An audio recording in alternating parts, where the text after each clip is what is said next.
Well, microphone, there we go. All right, welcome to 4 p.m., DerbyCon, track 1, Friday. See, I know where I am, when I am, etc. My name's Joff Thayer. This is Derek Blanks. We are both Black Hills Information Security employees, and we're here to talk a little bit about Android app penetration testing 101, just because we wanted to do something a little bit different, okay? Who am I? That's a good question. I sometimes wake up in the morning and wonder that as well. My name is Joff. I'm no longer on the screen. I'm on the Twitters as @Joff_Thayer. And I'm hoping that the AV works in this talk. All right. Thank you, Adrian. There it is. That's it. All right. Back. I'm in the frame. All right. So, also, security researcher, sometimes pen tester, Black Hills InfoSec. I am also the instructor, one of 3 right now, for Sec 573, which is automating InfoSec with Python. Do yourselves a favor and learn Python as a programming language. It will do amazing things for your information security career, and I'm not joking. I'd love to have you in my class when I'm in the United States. I've taught mostly in Europe this year, but that's fun anyway. Co-host on Security Weekly. Any Security Weekly fans? There we go. Woohoo! All right. Also, born in Australia, adulting the USA, well, that's sort of questionable.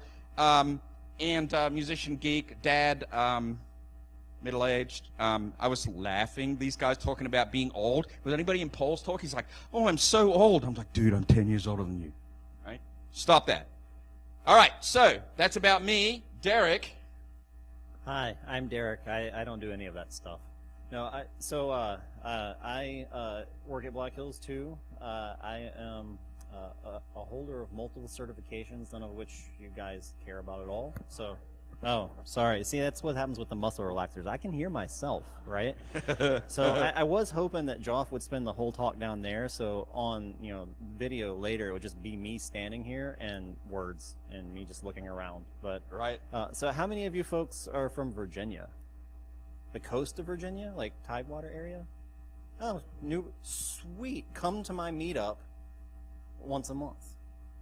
We usually have it at a bar and talk about InfoSec, and everyone is welcome. And I'm also an avid OWA enthusiast. Does anybody still use OWA? Yeah, I don't believe you. Is that a boat? I know people still do. Is that a boat? So, Office web app, right? Oh. Sweet. And that's pretty much it about me. And so he's 0x Daruk on the Twitters if you want to follow Derek, and he does some wicked smart things at Black Hills. Actually, we like to think we all do some wicked smart things. We like to publish what we do quite often. If you have not visited the Black Hills Information Security blog and our webcast postings that are on the website, you should do so. There's actually some really good stuff there, and I'm not saying that just because I did some of it. Everybody in the company really is encouraged to write, and I think it's a very good thing for us collectively. So go check it out sometime. Also, stop by the booth. There's free T-shirts. Free T-shirts, right. Okay, so let's get to it. What's our agenda? Well, who cares about Android apps? Everybody that raised their Everybody hand that earlier. raised their hand a minute ago, right? Some testing environment considerations and tools. We're going to talk a little bit about methodology of testing, things like file system behaviors, network behaviors, application issues. We're going to talk about an example attack, and I'm going to go through a little segment of embedding some malware in Android package files, which is kind of fun. And then I will drop a tool. Sorry. No, I'm not going to be sorry. The only reason I'm going to drop a tool is because I hated the section on embedding malware, and I was like, this is way too complicated. This has to be automated. There's only 47 manual steps. Yeah, only 47 manual steps. And he's going to do it as a demo. Yeah. Watch me. You have to hold my beer for that one. Okay. So, why Android? Well, because the Apple iOS guys have 5 guys in a cave. I didn't make up that statement. That's courtesy of Josh Wright.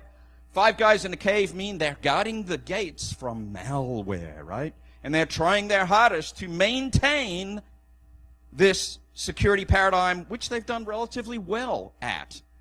Great, good for them. Stuff still sneaks through, but, that's the case. Unfortunately for them, they are not the majority of the market. Android, there are over 2 billion Android users on this planet. That is huge. It's terrifying. Microsoft, did anybody buy a Windows phone? I don't Besides- see any hands, right? Yeah, only to hack it, right? Because it was Windows. And victimizing Windows is just, well, it just feels right. Yeah, I know we're talking about mobile, but does anybody know how many Windows installs, like Windows 7, Windows 10 installs? And I got these stats off the internet, so I know they're true. Because everything you read on the internet is true. So, yeah, exactly. So 2 billion Android users, and there's 1.25 billion Windows installs. So, hey, Linux did win. That's a big deal, right? All right, and open marketplaces are exploitable. Yes, we have this thing called an open marketplace. We can write stuff and throw it up there. We just need a signed APK file, and as I like to say, Bob's your uncle, and you're in, right? Okay, Android wins, right? The market share is huge. That's why Android. What about the Android operating system? Okay, this is interesting. Thanks to our friends at various telco providers, virtually none of you have an up-to-date Android operating system, especially if you're locked into your, Verizons or your T-Mobiles and so forth. That's why I bought a Pixel and then I bought a OnePlus 6, because I was sick of that world, right? I wanted to run the latest Android. So most of you are going to be somewhere between Nougat and Marshmallow here, or Lollipop. You're going to be in the 6.0 to 7.0 release, when really Android's running Oreo these days, right? And so the market share is definitely bent towards the stuff that's not the latest and greatest. Okay, so it is, right? And this was stuff I pulled off a web page, because everything you read on the internet is true, July 23rd, 2018, when I was starting to put this presentation together. All right. What about the risks? Anybody got some enterprise data on Androids? Well, yeah. Right? Are you reading your work email on your Android? I'm thinking you are, okay? Poorly written apps? Yep. Debugging capability enabled in apps, right? That's a big deal. It happens. Library dependencies with vulnerabilities. Amazing. It happens in the mobile space all the time. And of course, malicious apps, sidejacking and redesigning legitimate apps, right? And we can affect a large number of people. It's kind of a fun space. Android's a very trusting world. When you get into the Android operating system, it's like everybody loves each other. It's beautiful, right? There's this Java virtual machine environment, and it's like, hey, you want to send me a message? Okay, send me a message. That's cool. I'll receive your message, and I will do something based on that message. It's like free love in an Android world, right? We have a story about that later in the slide deck. Yeah. All right, so you want to hack mobile, because you wouldn't have come to this presentation if you weren't interested in a little bit, right? Overview. We got to have some software tools. We have sort of the essential tools, and then we have the nice-to-have tools. You definitely need an emulator or a hardware device, okay? You definitely need to get a hold of apps, usually APK files. You probably don't want to download those from the Android Google Play Store. You actually want the Android package files themselves, right? And there's ways to get those. We'll talk about it. You want to be able to sideload and debug against that Android, right? And it turns out the emulator is really cool, because if you were to install the full Google development suite, which most of us are going to do, you end up with an emulator to run any version of Android that you want to run, all the way back to API 20-something. It's up to about 25, 27 now. And you end up with a full development environment that you can fire off those emulators and do whatever you want with. And you also end up with this cool tool called ADB, which is the Android debugger, that you can communicate with the emulator. Okay? So the must-have tools beyond Android Studio and the emulation environment, you need JADX and JADX GUI. This is the popular tool for decompiling Android package files. Okay? What we're going to do with JADX and JADX GUI is we're going to take an Android package file, we are going to decompile it into the Smiley-based assembly code first, which is kind of, Smiley is the assembly code for Android, and then we're going to reconstruct the original Java source based on those Smiley files we generate. We're essentially reversing things, which is great. Very, very useful. You also want AXML printer to jar, because the Android manifest files that you're dealing with when you unzip these APKs are actually in a binary format, and you need to actually convert them back to text so that you can read them, okay? The other really big tool that's in the Android space in terms of hacking, reversing, and looking at APKs is Drozer. Drozer is kind of like, not exactly, but kind of like a Metasploit equivalent for the Android platform. You can put an APK file on the platform and you can communicate with that Android platform, be it an emulator or a hardware device, using a console, and you can send and receive Android intents. And intents is part of the free love society that is Android. When you send an intent, you're basically saying, hey, package file, run a process, do something for me. Or you're saying, hey, show me something in the logs, right? You're actually communicating inside of the Android system. Now, devices that can easily be rooted are very, very useful here. The Moto or the Google Nexus, I find the Nexus 6 is really nice for this, the Motorola version of the Nexus 6, because the rooting kit that comes with, that's available for the Nexus 6 platform is incredibly reliable. You basically drop it on a Windows system, you say root the Android, and you're done. You get a super user package, you're good to go. And having SU, basically having that privileged shell inside the Android emulator or inside the device itself is critical for you to be able to do your reversing and your hacking work. Okay? Nice to have tools. Genymotion is an extremely nice emulator for Android. Genymotion actually runs the Android platform as an x86 virtual machine on a VirtualBox instance. So Genymotion is kind of like taking a step up from the Android emulator that comes with Android Studio. Both the emulator that comes with Android Studio and Genymotion will run the platform as x86 code. And this is actually quite important because most of the phones you have in your pocket are running the platform on an ARM processor. Well, if you're running the platform on an ARM processor, most of the APK files that you're going to download for analysis, sidejacking, whatever you're doing to them, will not run on an x86 platform. However, your emulators run on an x86 platform. There's a challenge there. Now, in the case of Genymotion, there is a widely available translation library that can be loaded onto the Genymotion emulator that performs ARM to x86 emulation. So you still get the performance. In the case of the Android Studio environment with the AVD, that's the virtual emulator, you can actually run that emulator as an ARM processor. However, it is ungodly slow. It is so slow it'll take 20 minutes to boot up the graphical user interface on the Android device. So it's just unusable, all right? Or at least I found it's unusable on the OS X platform. Maybe on some other platforms it's useful, all right? Another tool that's really useful, I'm less familiar with, Derek can probably talk to it and will talk to it later in this talk, is MobSF, which is an automated mobile app assessment framework that runs with Android, iOS, and Windows, and does some dynamic static and malware analysis. That helps you to automate.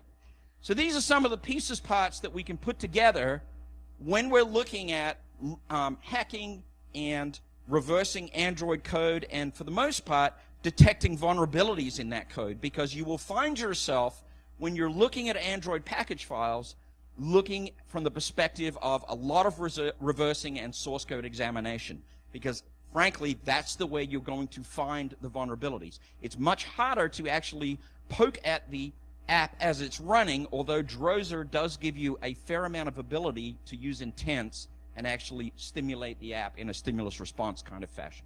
So both mechanisms are there. Okay? Configuring the emulator, we have to use Android Studio. We have to choose an Android to emulate. I generally will emulate a Pixel 2 or Pixel and Nexus variety. We have to choose an OS version. Now think about market share here. When you're looking at choosing the operating system version to emulate, think about what your target user group is going to be. Most likely, you're going to be somewhere between 6.0 and 8.0, more likely 6 and 7, because that is our Lollipop and our Nougat versions, which most of you are running, right? Think about the majority market share there, okay? SSL TLS traffic interception through a proxy, little trickier after 6.0. They've hardened. There's a war on SSL, I'm sure you're all aware of. The whole war on SSL TLS interception, right, becomes trickier. But the same concept applies here as if you're doing web app testing, right? You want to get the certificate onto the Android device usually through the flash, and that certificate might be a certificate from Burp Suite Pro or other proxy that you're going to use, and then basically set up your wireless connections on the emulator or on the hardware device such that the proxy is configured in as part of the network connection. And then you get your traffic interception that you need. Okay? ADB is very, very useful when you're talking about Android hacking and reversing, right? I don't know why I have a funny thing about Courier font, but I'm always... this goes down to the... I'm older than the guys that talked earlier. Why Courier font? Because it's the only font. Right, Lee Neely? There we go. It's the only font, right? So I'm weird about that. Okay. We don't care about Courier font. Well, a little bit. ADB devices. That lists the devices that are attached to your system, your host system usually. In the case of OS X, it's going to be just command line from the terminal. Same thing with Windows, I assume. I don't hack it from Windows. ADB devices is going to list those devices that are serially attached through a USB cable. All right? If you've got a hardware device, or it's going to list the virtual devices that are running in the system by virtue of you running the emulator or Genymotion. All right? ADB root allows you to escalate, get privileges on that system, assuming that it has been rooted already. ADB shell gives you a Linux shell directly on the Android system that's running, which is very useful. ADB push and pull allows you to upload and download entire components from the Android file system. Right? Most everything in the Android file system is going to be in the /data directory. So when you put packages on there, you're going to typically see /data/com.something.package name, and then everything associated with that APK package that's been installed. Okay? I can't give you all of the goods. This is like teaching an entire SANS course in 45 minutes. We're not going to do that. I'm just going to unload a bunch of things on you, right? ADB install allows you to sideload, right? Sideload and install Android packages. Right? How do you find your package files that you're interested in hacking and or reversing? Well, you go to some of these APK mirror sites that are outside of the Google Store. apkmirror.com, apkmonk.com. I find apkmonk.com one of the most useful ones that I've used, right? It enables you to search, find the APK, download the APK, sideload it onto the device, unzip it, whatever you need to do. By the way, just for your reference, an APK file is a zip file, just the same like a Microsoft Office file. So when you get it, you can unzip it and you can see its individual components. You can also read it when you get it with something like JADX GUI and decompile it, or you can read it with another tool called APK tool, which decompiles it into smiley disassembled files. So there's a lot of choices we have there, right? You may be getting a package file directly from your customer. That's entirely possible. We have certainly done some malware analysis, done some vulnerability analysis and pen testing on APK files that we just get supplied directly from the customer, right?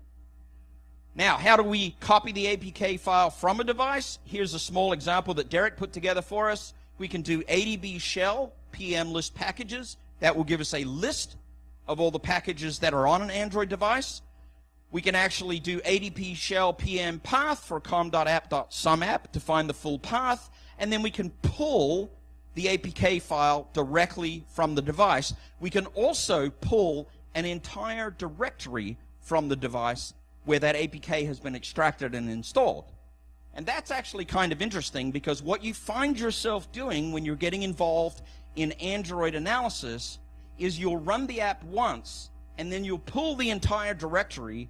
You'll run the app a second time and do something in the app, like exercise some sort of feature, pull that directory again, and then just use Unix diff, right? And look at what happened on the file system. Some of the common things that can happen on the file system would be, well, maybe the developer did something like used a SQLite database. Maybe the developer did something completely idiotic, like store a username and password in plain text in the SQLite database, right? By the way, that brings up another note. SQLite is very, very common in mobile apps, both Android and iOS. Very commonly used in the back end in terms of storing data, okay? Sideloading your APK, we use the ADB debugger. Just ADB install the APK file, and you've sideloaded that package onto the device. Trust me, I'm going to let Derek talk in a minute. I really will. All right. I'm glad we took slides out. Okay. What's your intention? Just a quick note on intentions. I talked about Android being kind of a free love society, right? Android intent is basically the messaging object that is used for lots and lots of things in Android. The way to think of it, it is kind of like the universal interprocess communications inside the Android operating system. You can use it to start an activity. What is an activity? Activity is typically that very first screen you see when you fire up the app. That's typically the main activity in the app. Okay? You can use an intent to start a service. You can also use an intent to deliver a broadcast message.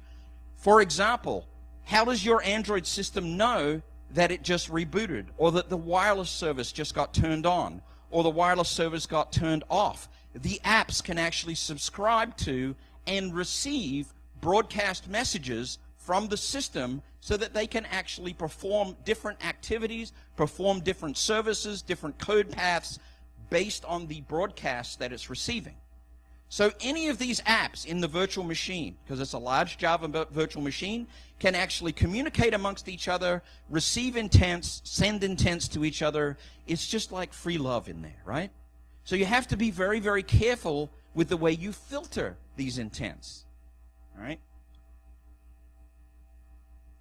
What about our manifest file?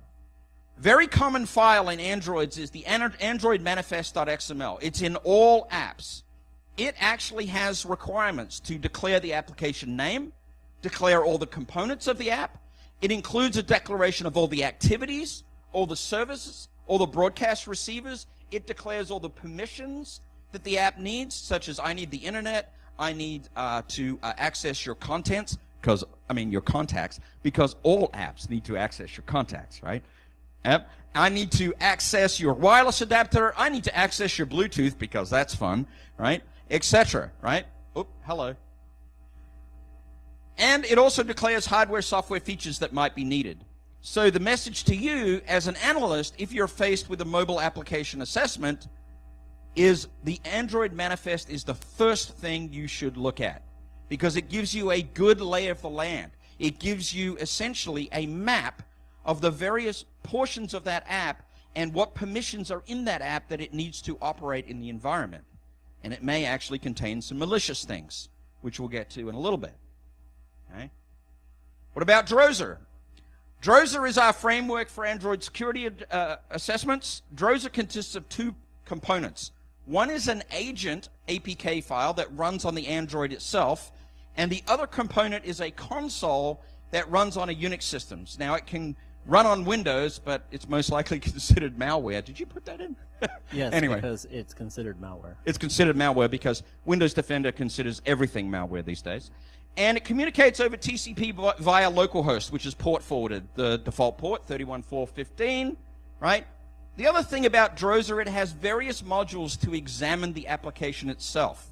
We can send these intents with Drozer. We can stimulate an app with a broadcast. We can stimulate a service by saying start service or stop service. We can actually send an intent to maybe enable some debugging functionality. That's interesting, right? So starting the Drozer session here, we've got an example, ADB forward, TCP 31.4.15, TCP 31.4.15 again.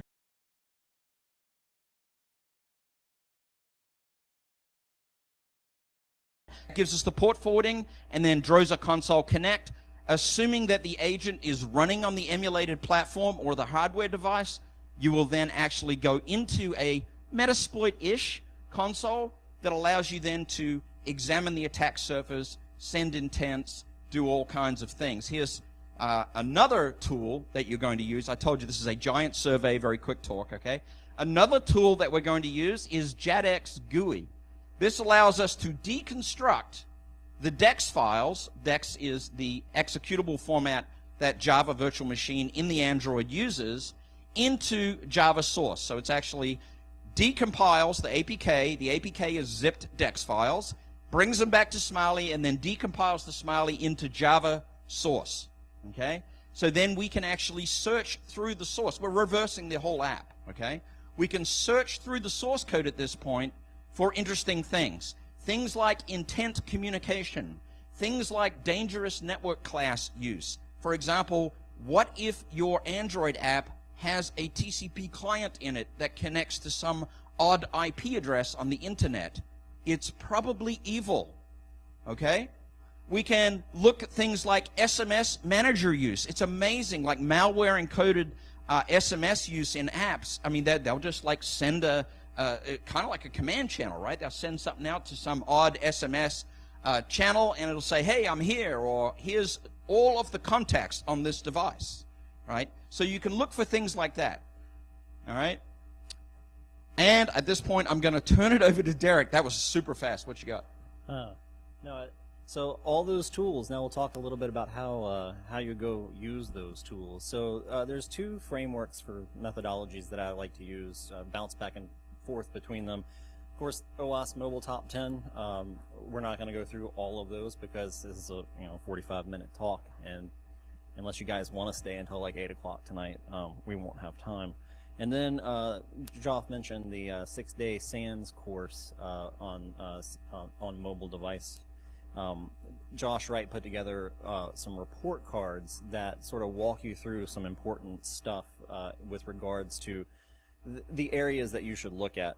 We're going to cover 3 areas because that's really all we have time for. There's some overlap between the two styles, but mostly they're approached with different goals in mind. So what should be tested in terms of, like, if you have a pen test? This is pretty much the OWASP Top 10. And for the sake of brevity, and also because a lot of this stuff, there's some overlap when you're testing, like certificate penning and things of that nature, we're only going to talk about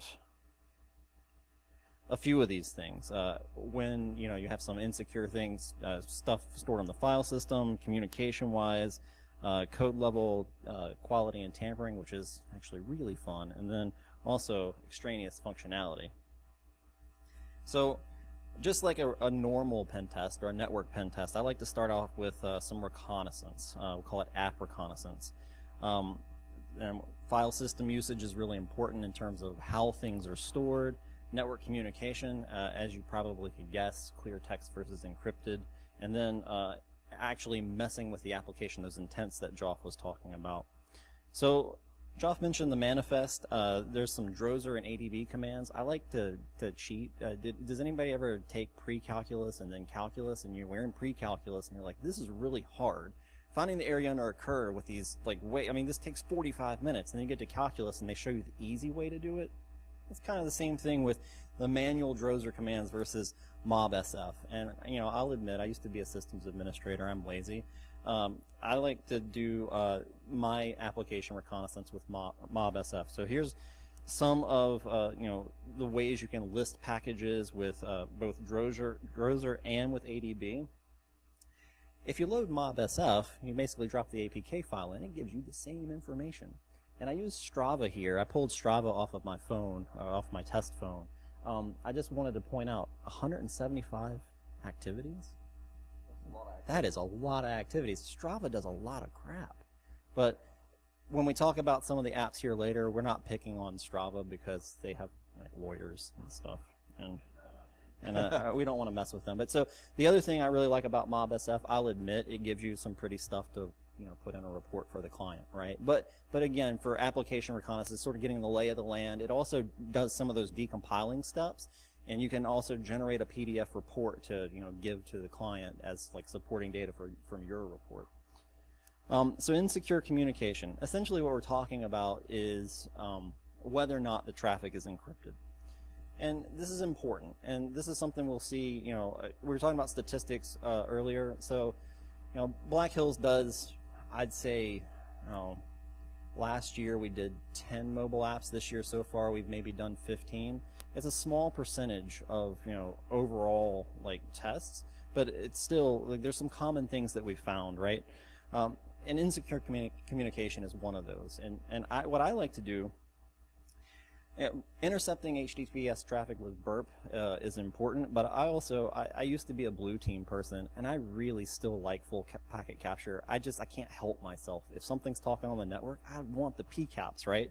So one of the things I like to do is set up a soft AP and capture all the traffic. And so there's a blog post that we did at Black Hills, Dave Fletcher did, that I use that and stand up a soft AP and have your device communicate through it, and then see if it's maybe not just using HTTP. Maybe it's using something else. And then for analysis, standard kind of stuff, Wireshark, TCP dump, and yes, Bro. I love Bro. Because he's a Bro fan. Yeah, I'm a Bro fanboy. And so Joff mentioned earlier, how do you go, or he mentioned intercepting traffic with burp. To get the certificate installed on Android 6 is actually pretty straightforward and easy. And later versions, it's a royal pain, actually. Oh, look. You okay, we're going to pause a minute, and we're going to reveal some countermeasures. Dave has actually graced us with a Smirnoff Ice here. And we know this is, I am totally going to mess this up. Hang on. We know this is a tradition at DerbyCon. Hold on while I get the countermeasures ready. So normally I would drink it, but I'm not sure I really want to risk the interaction of, while I'm up here talking, because I don't want to turn into a complete dribbling idiot, right? All right. This is a chiller to bring it back down to temperature. Thank you.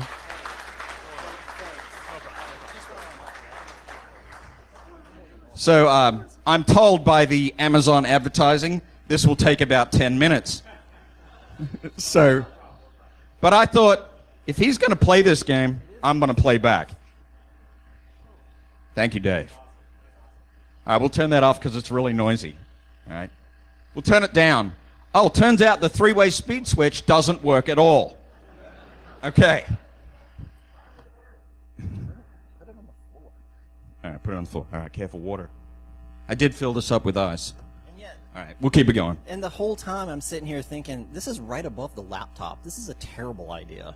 By the way, I have a track record, I will admit, of destroying laptops by pouring drinks into them. We have 3 company policies at Black Hills, and he's responsible for the one that says, do not put the beer next to your laptop. It's true. True. There is a Security Weekly 10-year episode that shows me pouring an entire cocktail into a MacBook Pro. It was a very bad day because the smoke came out. Oh, God.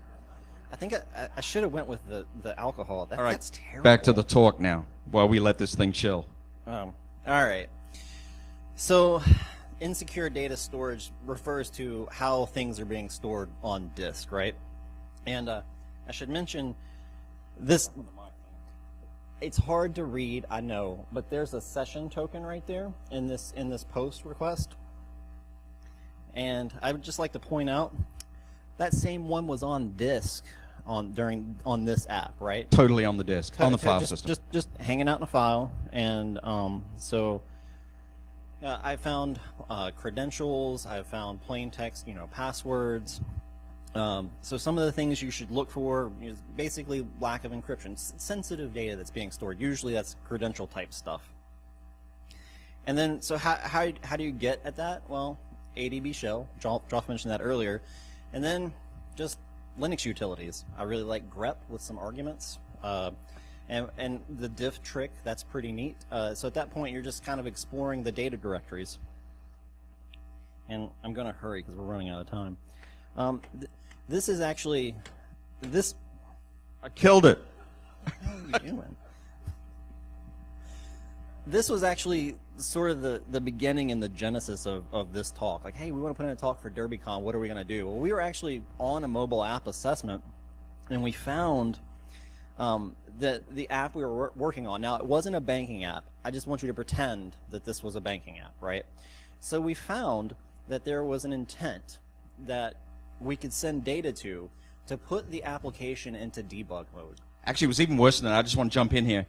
Not only did we find an intent that we could send to the app to put it in debug mode, the actual library that was vulnerable was not written by the customer themselves. It was a dependency of the app, And so they didn't read the manual clearly, and we put this app into debug mode, and it revealed, what was that? So what it started doing in debug mode was sending all of its network traffic, HTTP session information, to the Android log file, right? So in case you don't know, the Android log file is world readable on the device. So essentially, you could send an intent to this application and make it start logging sensitive information that any application can read on the device. So how hard would it be? Pretending this was a banking app. I'll turn this off now. It's very loud. How hard would it be? And do you think Google would catch if I wrote an app and sent this to this data and then took those post requests and just sent them off to my server? Is that malware? Is that malicious? Yes. Is that going to get caught? No. You know, there's what, 3 million apps out in the App Store? Probably not. And so we thought, this is really cool. We should probably talk more about Android. And so how do you do that, right? Well, you have to go dive into the code. You use that reconnaissance. You find the intents that are being called or that are being broadcast, and then you go look in the code for some terms, right? So you specific method calls, right? And then well, go read what they do and figure out how to manipulate it with Drozer. And so here's an example of how you could use a Drozer command to go and do that manipulation. And also, I'll have the slides up tonight. I'll probably have to go take a nap after this though, but the slides will be up for everyone. Muscle relaxers are kicking in. Yeah. And then we mentioned code level quality and tampering, which is a fancy way for messing with the application, right? So some of those things are. Or really the most important thing is sidejacking the app and recompiling it. And we have 10 minutes left. I think it's time for me to do a sidejacking demo. Okay, so hey, the countermeasures worked well. It is much colder, so I'll come back to that in a few minutes. All right, so we wanted to end. This is really just a big survey talk, right? To give you a taste of the kinds of things that you should think about with mobile, all right? This stuff is not going away. We all know that the cloud is everything, and we all know that a tremendous number of platforms are migrating over to a very heavyweight back end and a very lightweight front end, of which mobile plays a significantly increasing part, right? So you need to consider it. You need to look at it, and you need to start setting up your labs and in your environment to make it part of your portfolio to be a well-rounded pen tester, right? That's the whole idea here of doing this talk. Now, I want to talk about an attack method here, and this is embedding a malware APK into another APK, okay? Turns out, right, of course, APK files are compiled Dalvik executables, or DEX files. There is another tool called APK tool, which I mentioned earlier, that allows you to disassemble, or backsmiley, as it's called in, I think it's Icelandic. I've not actually confirmed that. So everybody who thought he was saying smiley. Smiley, yes, it's smiley. Smalley. Backsmiley. Hey, I'll do the Australian version, all right? Backsmiley into assembler code, and then we can actually modify the assembler code and reassemble the package, which is kind of cool. Turns out that the Metasploit project, we love the Metasploit project, also has the ability to generate Dalvik executables as APK files to load onto Androids. And so you put 2 and 2 together, and you take your favorite APK file that you think your customer, or your child in my case, I love experimenting on my children, it's fantastic. They're adult children, I still love experimenting on them, right? You take your favorite app, you download it, you generate a Metasploit payload, you decompile both of them, you put all the glue back together and re-sign it, run the app, the kid feels like they're playing a cowboy shooting game when you've got an interpreter shell in the background and you're taking screenshots and you're taking photos and things, right? Fun, fun, fun, right? Now, it turns out there are multiple really painful steps to doing this process. You have to download an app to Jack from APBunk or something like that. You have to generate the Metasploit APK file. Thanks to the Metasploit project, MSF Venom will do that for you. You need to use APK tool to disassemble both of them into Smiley. You need to copy the Metasploit stager code into the app that is being enhanced. And then we need to locate and adjust the main entry point. We need to adjust the Android manifest, We need to reassemble the newly edited code. We need to re-sign the APK file. And then we need to sideload or upload it to an Android and profit. And if you really want to be evil, publish it on the Play Store, right? We don't want to do that, though, right? We're the good guys. All right? Now, embedding malware. There's some hardware emulation challenges, which I actually alluded to earlier. The APK file is likely compiled for the ARM architecture. I told you earlier that emulators suck at running ARM code, right? They just don't really work. We do have libhoudini, which is the ARM translation library, so that can be installed on Genymotion, but they tend to be fairly unstable. I have found they are most successful with Android Lollipop around version 6. You don't really want to use them on more recent versions of Android. Okay, and that's not scientific. That's just me crashing apps over and over and over. Okay? You need a USB hardware attached device if you don't want to deal with the emulation problems, right? If you have a Moto 6 Nexus that you've rooted, you can just plug that in and do everything that way because that's going to be ARM and give you everything that you need, right? That's an alternative. Software challenges. Sometimes the APK tool has issues with resource files upon the rebuild, and it just bails out and gives you horrible errors, and you have to go into a manual discovery and editing mode to fix it, and it's very painful. So this is not necessarily trivial. All right? As in decompiling, well, we can just do a very simple command line, which is just apk tool. I almost fell off the front of the platform here. D-F-O, original for a directory, the APK files, and that will create a directory in both cases with the disassembled smiley code. All right, fully disassembled, ready to go. All right. Now locating the app entry point, where you have to go into the manifest, and I used this particular app. It's called com.cowboyshootinggames. Main activity is the main activity here.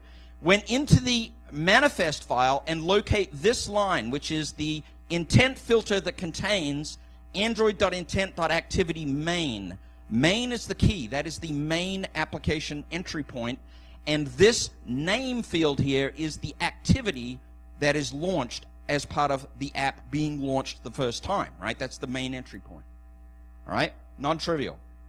Then you have to modify the main activity smiley file by searching for the onCreate method in com.whatever it is. The file is going to be essentially this file, com/cowboyshootinggames/main activity.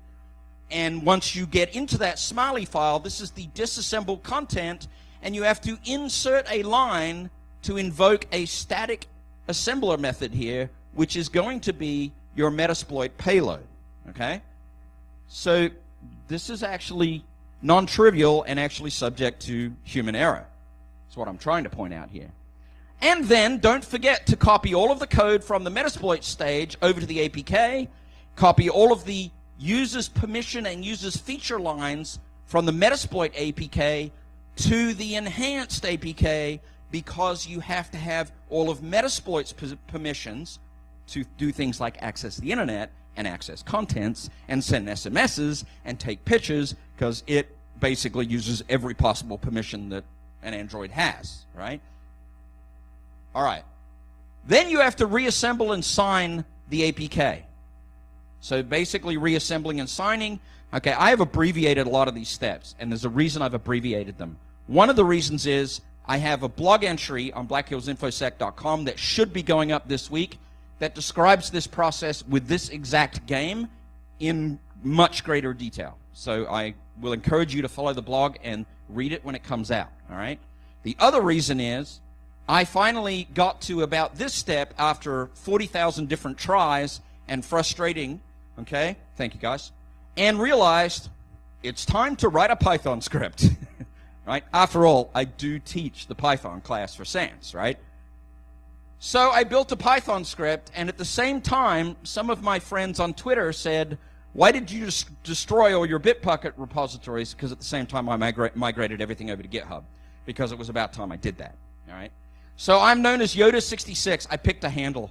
I'm one of these guys that never picked a handle. I was like, it's time I picked a handle. So I'm known as Yoda66 on GitHub. The project I built is called Android Embedded, and it basically does all those steps automatically, which is really, really sweet. So now I should do a quick demo. I know I've got very little time, 5 minutes, and we'll just do We're going to do live hacking here. You ready? Here, hold my beer. Hold my beer. All right.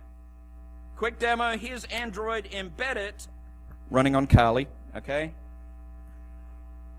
Here's my downloaded APK file that I'm going to copy from once I learn how to type. The downloads directory, Cowboy Shooting Games, to my current directory. I've already pre-generated my msf.apk with MSF Venom, okay? All right. I'm going to run my tool. Don't laugh. All right. Little help here. The tool basically takes a few arguments. It takes an existing key store if you have one, and you have to supply a key name and a key password. It also takes an APK file and what I call an MSF APK file. So this was a very quick and dirty tool. It's written to locate the main entry point in an APK, to do that whole process, and specifically to embed a Metasploit payload, not any other, right? It's customized to Metasploit into the final payload. Turns out that I made it really easy for you. All right, here you go. Here we go. Hold my beer. You got my beer? com.cowboy something, msf.apk. And if you don't specify a key store, it will dynamically generate a temporary key store to sign your APK with. All right?